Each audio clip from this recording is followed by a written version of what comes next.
Hello everyone. So we are discussing the back exercise questions of the chapter Structure of Atom. And today it's the turn of the second last question of this chapter, which is question number 66.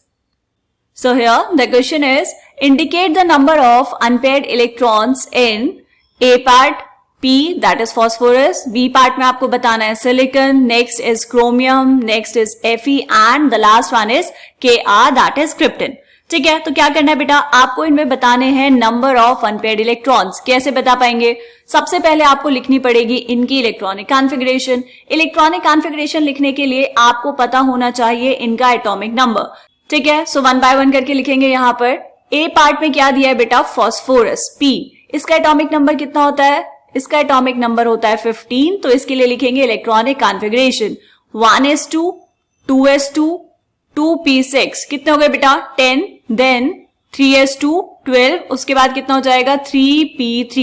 ये आपने लिखी electronic configuration बेटा. अब आपको बताने हैं इसमें number of unpaired electrons. कैसे बताएंगे? देखो, अगर हम यहां पर बनाए बेटा p ऑर्बिटल, ठीक है, ये बनाया आपने p ऑर्बिटल, इसमें ये होगा px, ये होगा py और एक होगा pz, राइट. अब यहां पर 3 इलेक्ट्रॉन्स की फिलिंग करनी है, तो कैसे करेंगे? ये फर्स्ट इलेक्ट्रॉन, ये सेकेंड और ये थर्ड. कितने अनपेयर्ड इलेक्ट्रॉन्स आए बेटा? इसमें आ गए 3 अनपेयर्ड इलेक्ट्रॉन्स. तो यहां पर लिखेंगे number of unpaired electrons, number of unpaired electrons is equals to 3. ठीक है, फर्स्ट पार्ट समझ आया बेटा? ओके, ऐसे ही सारे पार्ट्स कर लेने आपको. बी पार्ट में देखो, बी पार्ट में आपको दिया है बेटा सिलिकन. अब सिलिकन का एटॉमिक नंबर पता होना चाहिए. कितना होता है बेटा? 14. इलेक्ट्रॉनिक कॉन्फ़िगरेशन लिखेंगे 1s2, 2s2, 2p6, 3s2, 3p2. p orbital में टोटल कितने इलेक्ट्रॉन्स आ सकते हैं बेटा?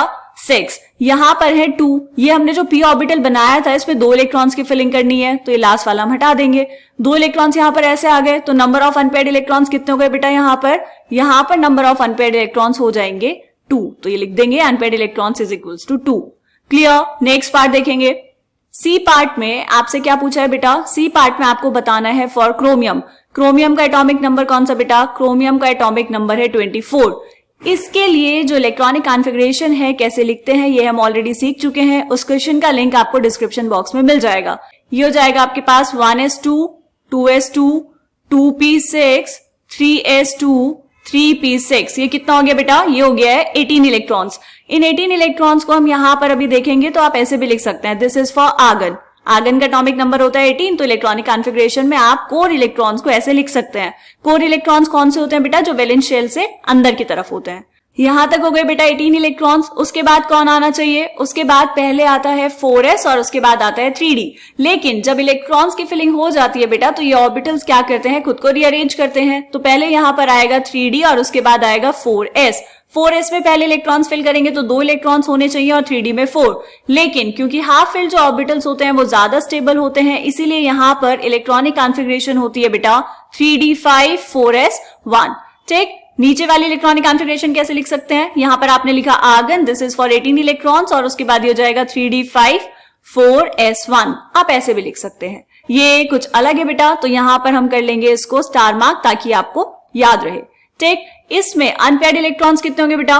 इसमें बताओ अनपेयर्ड इलेक्ट्रॉन्स कितने हैं? देखो, अगर हम यहाँ पर डी ऑर्बिटल की बात करेंगे बेटा तो डी ऑर्बिटल में कितने बॉक्सेस, कितने ऑर्बिटल्स डी सब शेल में? 5. ठीक है, इसमें कितने इलेक्ट्रॉन्स है टोटल? इसमें इलेक्ट्रॉन्स हैं 5. तो 1, 2, 3, 4 एंड दिस इज 5. उसके बाद 4s ऑर्बिटल भी तो है बेटा. ये आपने बनाया 4s ऑर्बिटल और इसमें कितने इलेक्ट्रॉन्स है? इसमें है 1 इलेक्ट्रॉन. तो total number of unpaired electrons कितने हो गए बेटा? 5d ऑर्बिटल में और 1s ऑर्बिटल में. तो total number of unpaired electrons हो जाएंगे यहाँ पर 6. क्या ये बात हमें समझ आई? क्लियर? चलो नेक्स्ट पार्ट चेक करेंगे. D part. डी पार्ट में क्या दिया है आपको? डी पार्ट में दिया है Fe का एटॉमिक नंबर होता है 26. आसान है, ये इलेक्ट्रॉनिक कॉन्फ़िगरेशन लिखेंगे बेटा 1s2, 2s2, 2p6, 3s2, 3p6. ये हो गए 18 इलेक्ट्रॉन्स. आर्गन की इलेक्ट्रॉनिक कॉन्फ़िगरेशन हो गई.